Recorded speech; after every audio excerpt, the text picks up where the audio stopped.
Io sono stato il suo portalettere per 31 anni e mezzo. Che ricordo ne ha? Una grande persona, una buona persona. Poi ho avuto un'occasione, ha fatto una presentazione di un libro qui a Tombolo. E mia figlia ha scritto un libro anche lei. E quel giorno là mi sono presentato davanti a lui e mi dà il suo libro. Signor Doris, è il libro di mia figlia. Bene, ha detto, gli ha fatto la dedica sul libro, ha preso il libro di mia figlia e gli ha dato alla guardia. Mettelo da parte che me lo devo leggere attentamente. È una brava persona perché pensava ai problemi di tutti, essenzialmente di quelli che avevano bisogno.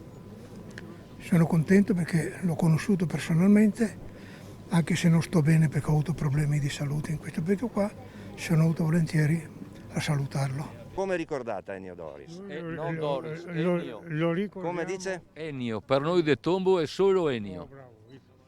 Non è mai stato Ennio Doris per noi, è sempre stato Ennio. Sì, questo dice tutto, insomma. Come voleva farsi chiamare lui? Ennio, per Tombo è Ennio. Un problema ci andava da Ennio, andiamo da Ennio e lui risolve Economico. Sì, tutto e anche morale, e anche se avevi bisogno di una visita da un specialista, si prodigava per tutti. La sua passione per il bollito, quando veniva da noi nel tendone a mangiare il bollito era un divertimento. Perché? A lui piaceva il musetto, il cotechino.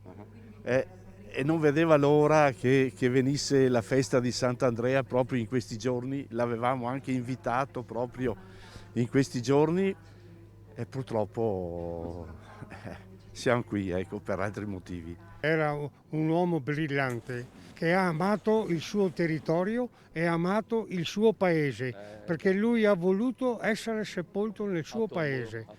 E nella strada verso il cimitero di Tombolo la discendenza di Ennio e Lina Doris cammina tenendosi per mano dietro al feretro del papà, suocero e nonno. Fuori dal camposanto c'è di nuovo Berlusconi a salutare per l'ultima volta il banchiere Ennio Doris. Per tutti qui a Tombolo solo Ennio.